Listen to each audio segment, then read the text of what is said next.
1절로 2절에 보면 아합이 엘리야가 행한 모든 일과 그가 어떻게 모든 선지자를 칼로 죽였는지를 이세벨에게 말하니 이세벨이 사신을 엘리야에게 보내어 이르되 내가 내일 이맘때에는 반드시 내 생명을 저 사람들 중 한 사람의 생명과 같게 하리라. 그렇게 하지 아니하면 신들이 내게 벌 위에 벌을 내림이 마땅하니라 그랬습니다.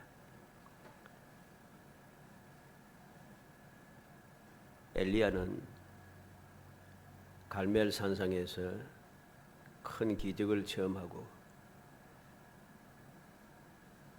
거기에서 그는 하나님께서 말씀하신 대로 큰 비가 내리는 것을 보고 그 비가 내리는 곳에서 병거를 앞서 달리면서 이스라엘까지 이르는 하나님의 능력을 체험하고 그렇게 행하였습니다.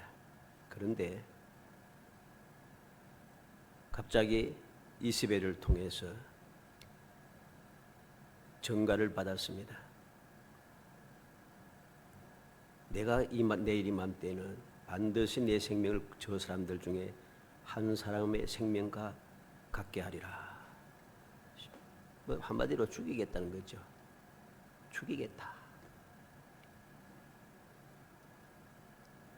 이렇게 그는 이세벨의 이야기를 전해 듣자마자 갑자기 두려움에 사로잡혔습니다. 이제까지 담대하게 두려움이 없이 행하였고 하나님의 영광을 체험하고 몸소 체험하면서 그렇게 능력 있는 삶을 살았는데 갑자기 이세벨의 이야기를 듣자마자 이제까지 행동했던 행동이 바뀌어 버립니다. 그리고 그가 하는 이야기가 무엇입니까? 그는 이야기합니다. 내 생명을 거두시옵소서. 내 생명을 거두시옵소서. 4절에 말씀합니다. 여호와의 넉넉하오니 지금 내 생명을 거두시옵소서.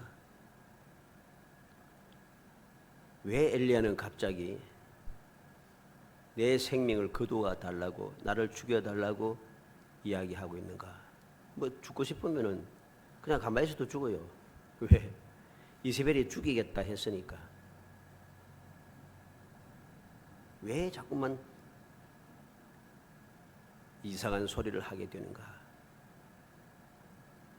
이런 엘리야의 이 말과 행동은 오늘을 살아가는 우리 믿음의 사람들에게 여러 가지로 많은 교훈을 줍니다. 이 교훈을 우리는 올바르게 받아들여야 돼요. 올바르게 교훈을 받아들이지 못하면은 우리의 신앙생활이 이상하게 된다는 것입니다. 믿음이 믿음이 아니고 신앙생활이 신앙생활이 아니다는 것이죠. 묘하지 않습니까? 뭐 하나님께 죽여달라고 할 필요 없잖아요. 죽고 싶으면. 그는 이세벨이 죽이겠다고 하는데 내일 이맘때 저 사람들 똑같이 만들어주겠다. 내일 이맘때 똑같이 만들어주겠다는 오늘 죽이겠다는 거죠. 그러면 그때 멀리까지 도망가가지고서는 그것도 광야로 도망 들어가가지고서는 그렇게 죽여달라고 하나님 앞에 이야기할 필요가 전혀 없는 겁니다. 우리는 엘리야의 말과 행동을 통해서 올바른 교훈을 받고 그럼에도 불구하고 하나님께서 베푸시는 은혜를 바라보면서 우리의 믿음을 굳건하게 세우도록 힘써야 됩니다.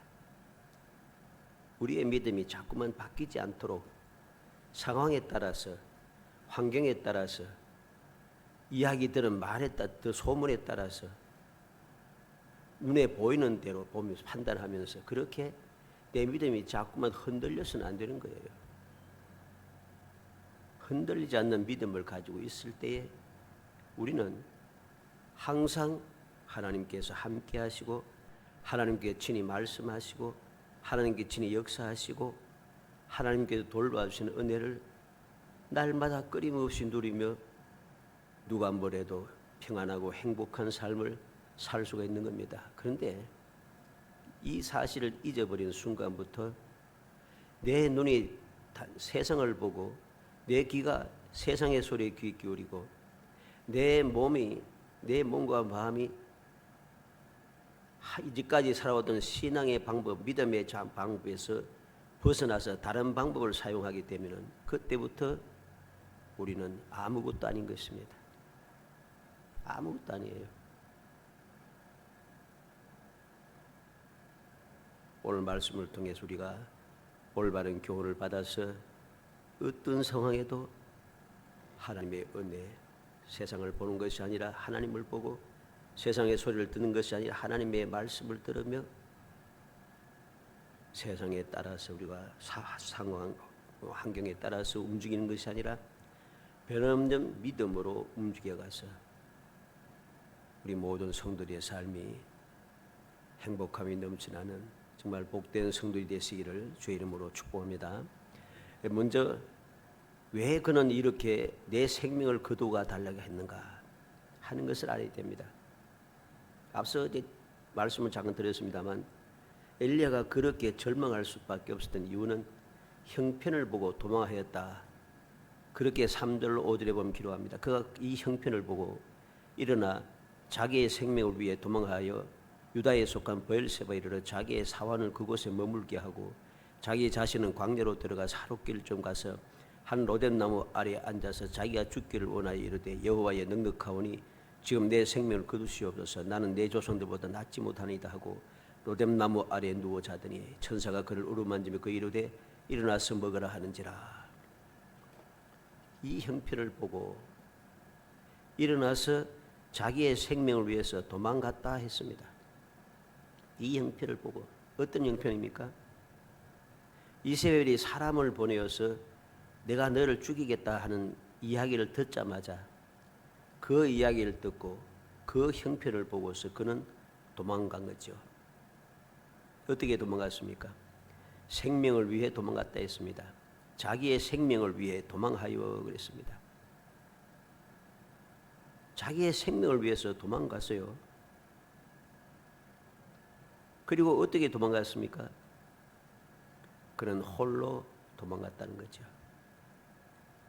3절 말씀 하반절에 유다에 속한 브엘세바에 이르러 자기의 사환을 그곳에 머물게 하고 그는 혼자 도망했습니다.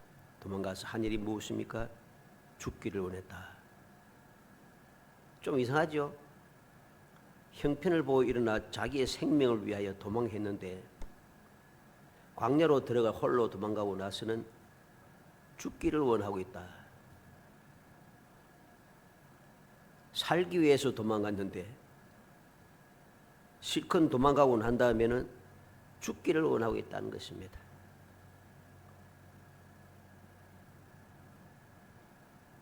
그리고 그는 3절에 보니까 로뎀나무 아래에 잠들었다고 했습니다. 그는 현실에서 도망갔다는 것이죠. 현실에서 도망가서 광야로 들어가 로뎀나무 아래에서 잠자고 있습니다. 우리는 이러한 엘리야와 같은 이러한 생각에 사로잡히는 순간 문제가 발생한다는 사실을 알아야 됩니다. 갑자기 두려움이 생기는 겁니다. 믿음은 사라지고 담대함도 사라지고 당당하게 살아왔던 것도 다 사라지고 이제까지 행했던 모든 그 능력 있는 것, 능력의 역사, 그 모든 것 다 사라지고 오직 절망만 남고 두려움만 남게 되는 거예요. 그래서 주저앉게 되는 것이죠. 현실에서 도피하게 되고 이러니 그 삶은 행복할 수가 없다는 사실입니다. 형편을 보고 도망을 갔다. 이제까지 살아왔던 그 모든 상황을 그는 보지 않았어요. 이것보다 더 힘든 그런 상황이 그에게는 이제까지 계속되었고 앞으로도 계속됩니다. 그런데 그는 그러한 중에 변함없는 그 상황 속에 살아왔던 그 모든 형편을 생각지 아니하고 단순하게 지금 이세벨의 이야기를 전해 듣기만 하고 이렇게 도망가고 있다는 것이죠.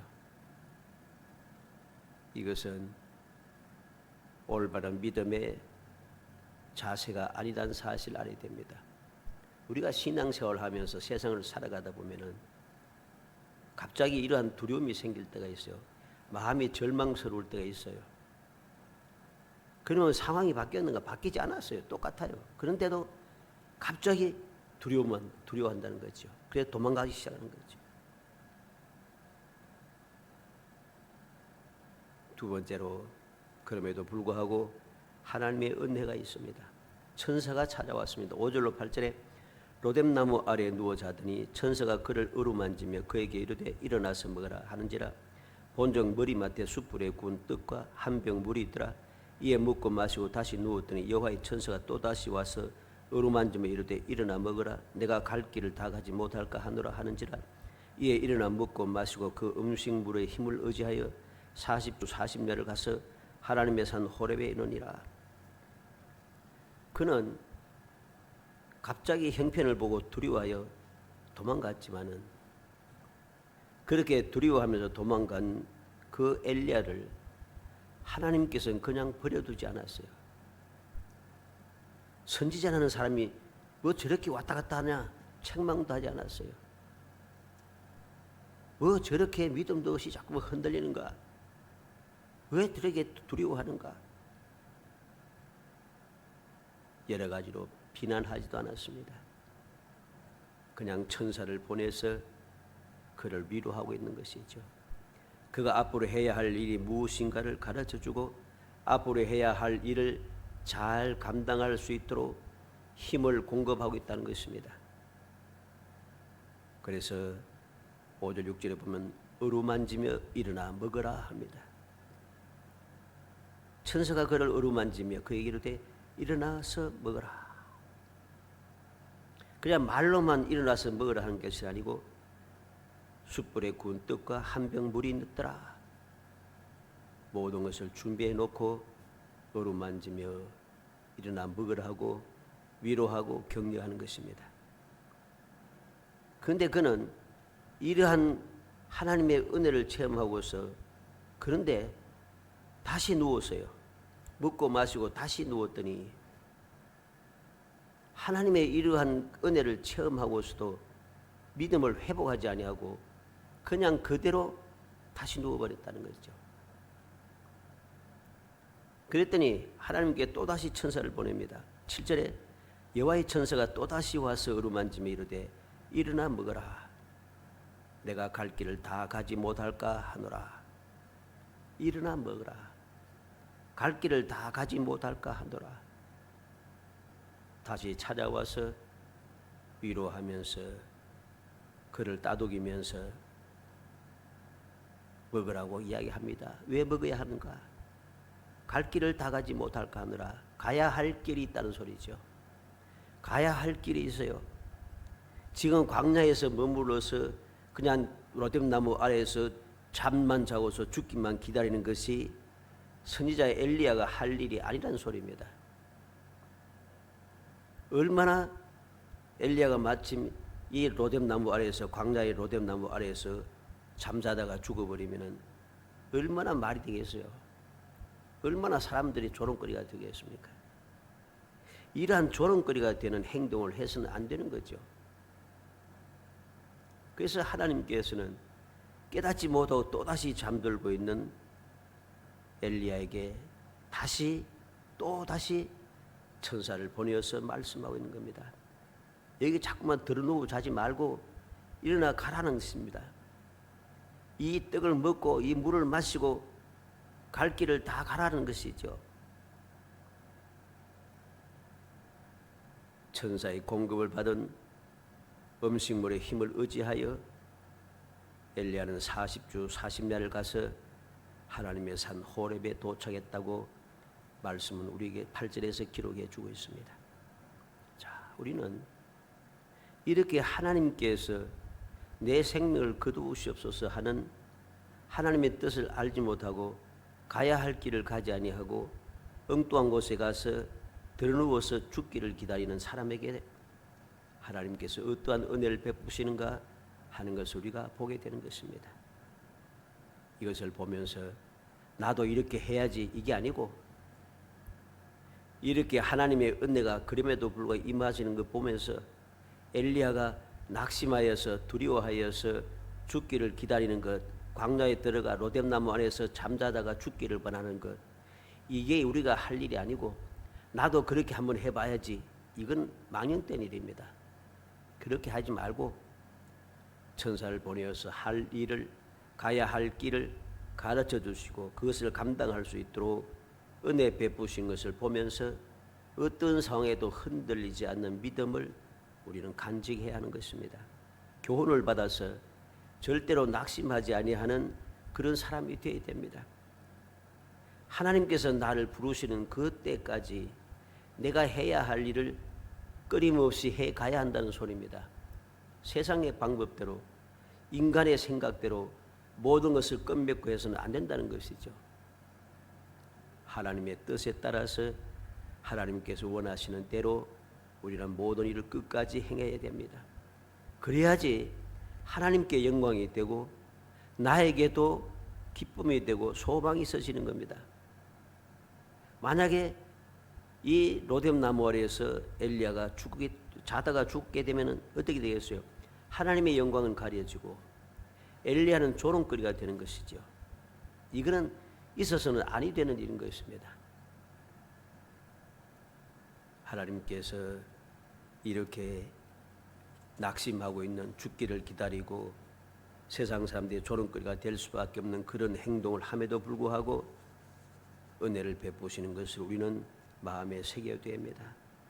이것을 생각할 때에 우리에게는 소망이 생기는 거죠. 어떤 상황에도 두려워하지 아니하고 낙심하지 아니할 수 있는 그런 기회가, 그러한 은혜의 가운데 우리가 들어갈 수 있게 되는 거죠. 왜? 이미 말씀을 통해서 교훈이 되어졌으니까, 본이 보여졌으니까 나에게도 이러한 일이 생겼을 때 엘리야처럼 낙심하고 죽기를 기다리는 사람이 아니라, 하나님의 영광을 가리고 조롱거리가 되도록 행동하는 사람이 아니라 하나님의 뜻을 끝까지 이루어내고 결국은 존귀한 사람이 되는 그 자리에까지 내가 도달해야 한다는 것입니다. 그게 어디입니까?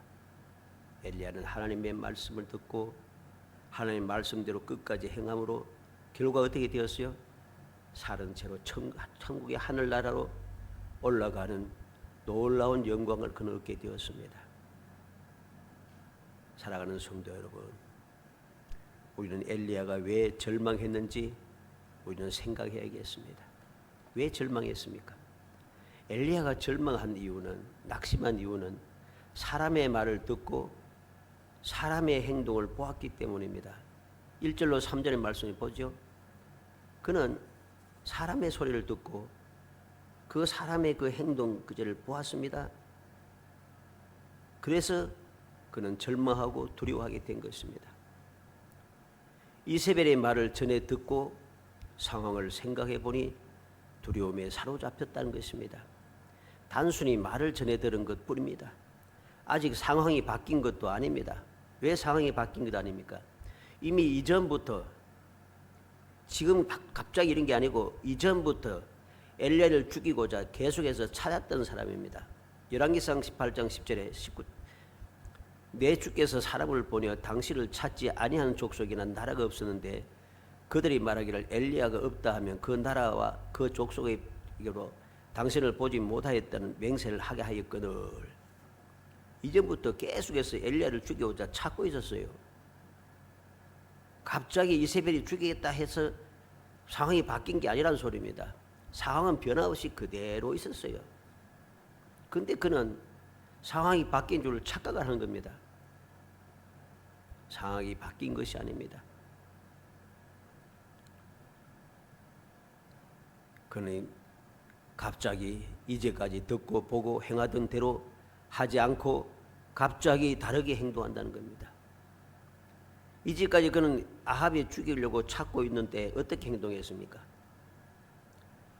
그는 하나님의 음성을 듣고 하나님께서 가라 하는 곳으로 가고 하나님께서 행하라고 하는 대로 행하면서 그는 그렇게 살아왔습니다. 아무 문제가 없었어요. 엘리야가 하나님의 말씀을 듣고 하나님을 바라볼 때는 결코 두려움이 없었습니다. 아합도 850명의 우상의 선지자들도 머뭇거리는 수많은 이스라엘 백성들도 시간이 얼마 없어도 우상의 선지자들이 아침부터 저녁 때까지 모든 시간을 다 잡아먹었잖아요. 근데 엘리야가 할 수 있는, 하나님 앞에 기도할 수 있는 시간은, 제물을 바치고 기도할 시간에는 저녁 잠깐밖에 없어요. 저녁 소재 드릴 때에. 저녁 소재가 들고 나면 바로 밤이 되기 때문에 모든 일정이 끝납니다. 그래서 시간이 없다고 막 아둥바둥하지도 않아요. 재물과 나무와 도랑에 물이 흘러 넘쳐도 일부러 물을 12번이나 갖다 부었지 않습니까? 두려움이 없었어요. 메마른 하늘에도 그는 결코 두렵지 않았습니다. 왜 그렇습니까? 약속하신 대로 이루어 주시는 아브라함과 이삭과 야곱의 하나님 여호와께서 말씀하셨기 때문입니다. 하나님께서 그렇게 말씀했어요. 그리고 말씀하신 대로 이루어졌다는 것입니다. 말씀대로 기근이 임하였고, 말씀대로 까마귀를 통해서 고기와 떡을 공급하셨고, 말씀대로 기름과 가루가 떨어지지 아니하고 계속해서 공급되었고, 말씀대로 아합 앞에서도 안전하였고, 말씀대로 불의 응답을 받았고, 말씀대로 큰 비가 내리고, 말씀대로 능력을 더입어 병거보다 앞서 달릴 수 있었기 때문이죠. 하나님을 믿고 하나님의 말씀을 듣고 하나님 말씀대로 행할 때는 아무 문제가 없어요.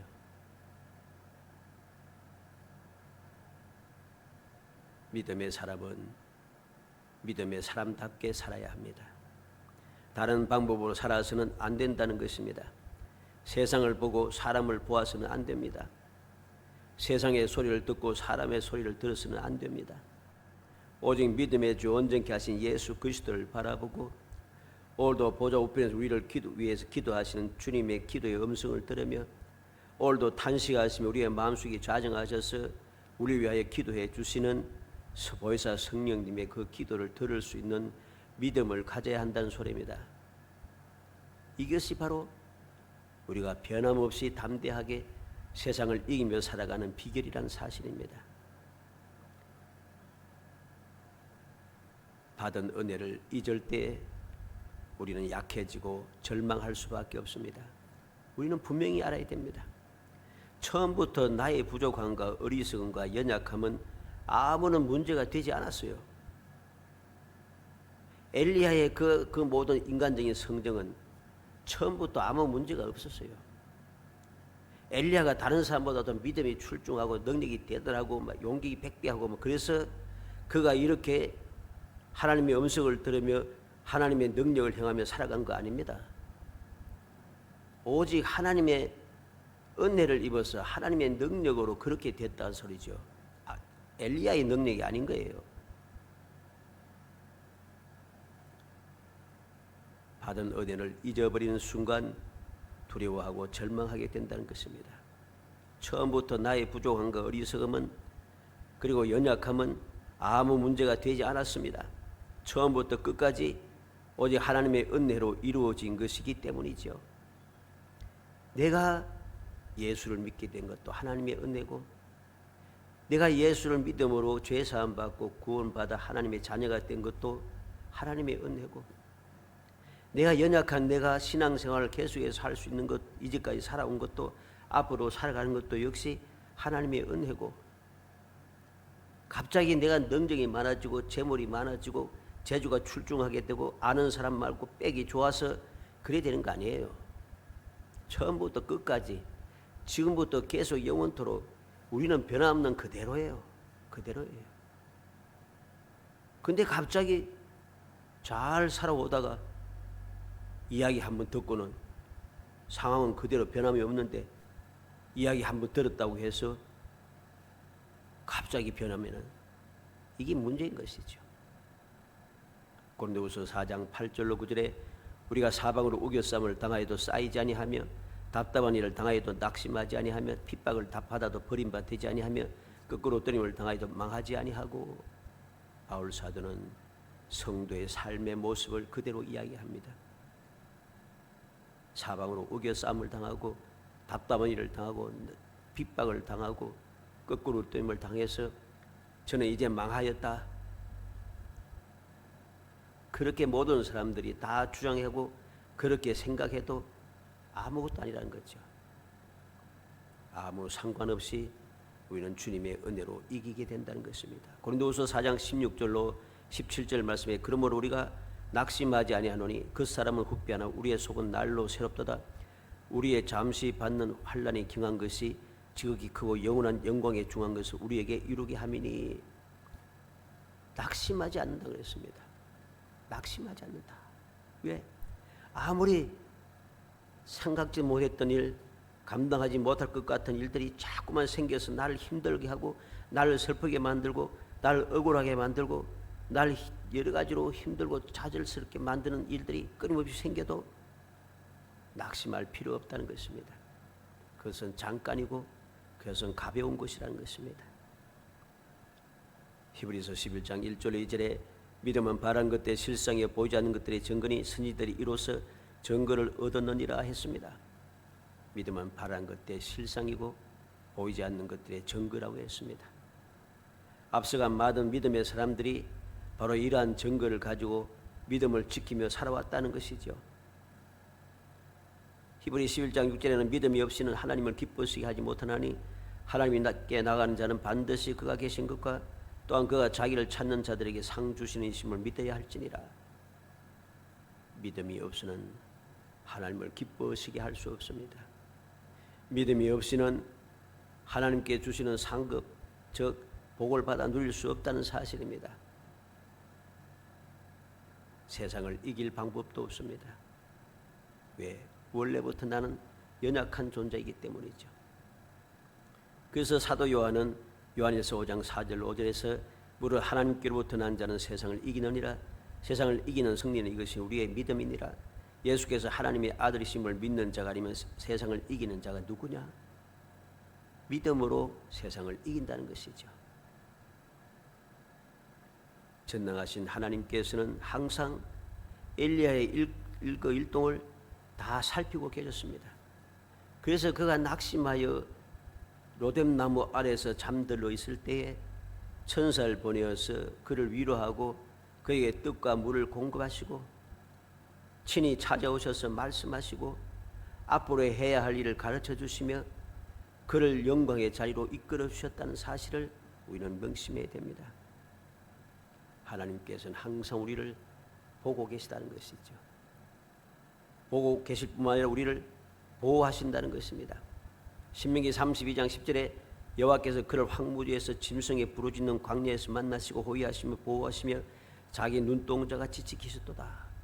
택한 백성들을 눈동자같이 지켜주신다 합니다. 스가랴 2장 8절에 만군의 여호와께서 이같이 말씀하시되 너희를 노력한 열국으로 영광을 위하여 나를 보내셨나니 무릇 너희를 범하는 자는 그의 눈동자를 범하는 것이라. 세상에 그 누구도 택한 백성들을 해칠 수가 없다는 것입니다. 왜? 하나님의 백성들을 해치는 자는 하나님의 눈동자를 범하는 것 같아다. 하나님의 눈동자를 범하는 자가 누가 있겠습니까? 그렇게 하나님께서 우리를 눈동자같이 지켜주신 분임을 알아야 됩니다. 그래서 오늘 18절 말씀에 그러나 내가 이스라엘 가운데서 7,000명을 남기리니 다 바알에게 무릎을 꿇지 아니하고 다 바알에게 입맞추지 아니한 자니라. 엘리야는 왜 두려워했습니까? 이제 나만 혼자 남았는데, 나만 믿음이 출중한데, 그는 그렇게 이야기합니다. 그는 그렇게 이야기하고 있어요. 내가 만군의 하나님 여호와께 열심히 유별하오니 이는 이스라엘 자손이 주의 언약을 버리고 주의 제단을 헐며 칼로 주의 선지자들 죽였음이오며 오직 나만 남았거늘 그들이 내 생명을 찾아 빼앗으려 하나이다. 엘리야의 이야기를 한번 들어보세요. 나는 하나님께 열심히 유별하다. 다른 사람보다 믿음이 뛰어났다는 것이죠. 모든 이스라엘 백성들이 다 하나님과의 언약을 버리고 하나님의 제단을 헐고 하나님의 선지자들을 죽였지만은 나 혼자 남았는데 지금 그들 내 생명을 찾아 빼앗으려고 하고 있습니다. 내 믿음이 얼마나 유별한지. 그런데도 이런 일이 생겼다는 것입니다. 그런데 하나님께서 뭐라 하십니까? 나만 홀로 남았거늘. 그런데 7천 명이 남아있다고 주님께서는 말씀하고 있는 것입니다. 착각해서는 안 되는 거예요. 나만 믿음이 좋은 줄 착각해서는 안 되는 겁니다. 내 믿음이 유별하다고 그는 큰 소리 쳤습니다. 그는 유별하다고 큰 소리 쳤습니다. 처음 죽겠다고 말할 때하고 또 다릅니다. 그 4절에 보면 뭐라고 했습니까? 4절 하반절에 보니까 죽기를 원하여 이르되 여호와여 넉넉하오니 지금 내 생명을 거두시옵소서. 나는 내 조상들보다 낫지 못하느니이다. 생명을 거두어달라 합니다. 조상들보다 낫지 못하다고 그렇게 고백했습니다. 근데 그는 무엇이라고 이야기합니까? 10절 말씀이 바로 그것은 하나님의 말씀을 듣고 그는 말이 달라지기 시작해요. 내가 만군의 하나님 여호와께 열심히 유별하오니 이는 이스라엘 자손이 주의 언약을 어겨 싸우며 주약을 버리고 주의 제단을 헐며 칼로 주의 선지자들을 죽였으며 오직 나만 남았거늘 그들이 내 생명을 찾아 빼앗으려 하나이다. 앞에 말하고 달라졌죠. 우리는 이 엘리야의 착각을 우리는 딱 보고서 교훈을 제대로 받아야 됩니다. 내 믿음이 출중하다고, 내가 다른 사람보다 더 열심히 있다고, 내가 다른 사람보다 더 잘하고 있다고 그렇게 착각해서는 안 됩니다. 왜? 내가 한 것이 아니기 때문이죠. 내가 했다고 생각하는 순간 상황이 바뀌게 되고 다른 소리를 듣게 되면 바로 이 엘리야처럼 두려워하게 되는 거, 낙심하게 되는 것입니다. 사랑하는 성도 여러분, 간절히 바라기는 우리 모든 성도들이 엘리야의 이 낙심을 바라고 이 절망의 상황을 살펴보면서 올바른 교훈을 받아 내가 한 것이 아니다. 내 믿음이 유별나게 좋은 것이 아니다. 내가 다른 사람보다 능력이 있는 것도 아니다. 내가 다른 사람보다 똑똑한 것도 아니다. 이걸 깨달아야 됩니다. 이걸 깨닫는 순간 우리는 어떻게 됩니까? 항상 하나님만 바라보고 하나님의 음성을 듣고 하나님 말씀대로 행하게 되는 거죠. 이러한 경험을 바울 사도도 했잖아요. 육신의 가시 때문에 너무나 힘들어서 너무나 체면이 떨어져서 주님 앞에 내 이 병을 고쳐달라고 3번이나 간절하게 기도했는데 예수님 뭐라고 했습니까? 내 은혜가 내게 족하다. 내 약한 데서 내 능력이 온전하여짐이라. 바울 사도가 병이 낫고 건강해서 하나님 사용한 게 아니란 소리입니다.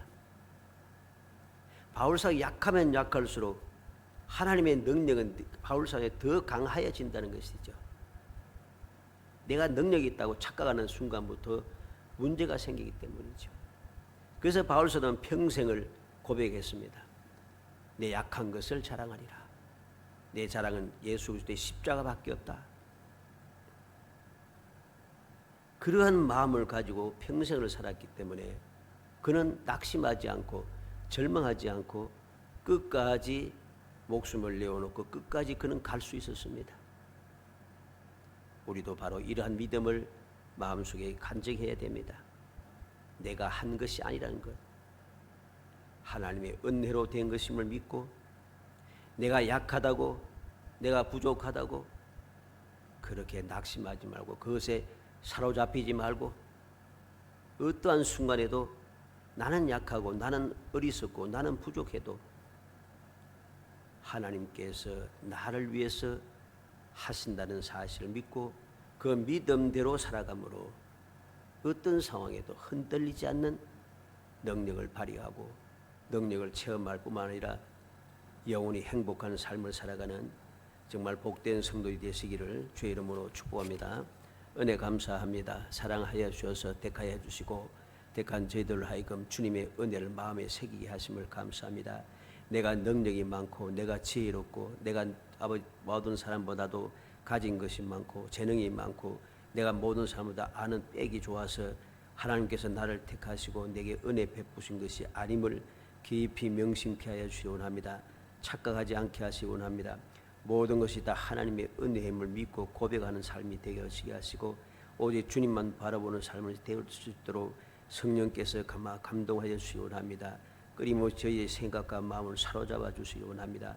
그래서 항상 겸손하고 또 겸손하여 모든 것이 하나님의 은혜로 된 것임을 확신하고 믿음만 가지고 주님만 의지하며 살아가게 하시사 어떤 상황에도 두려워하거나 낙심하거나 절망하지 않고 항상 담대하게 세상을 넉넉하게 이겨내며 영원히 복받고 행복한 삶을 살아갈 수 있도록 은혜를 베풀어 주옵소서. 예수님의 이름으로 기도하옵나이다. 아멘.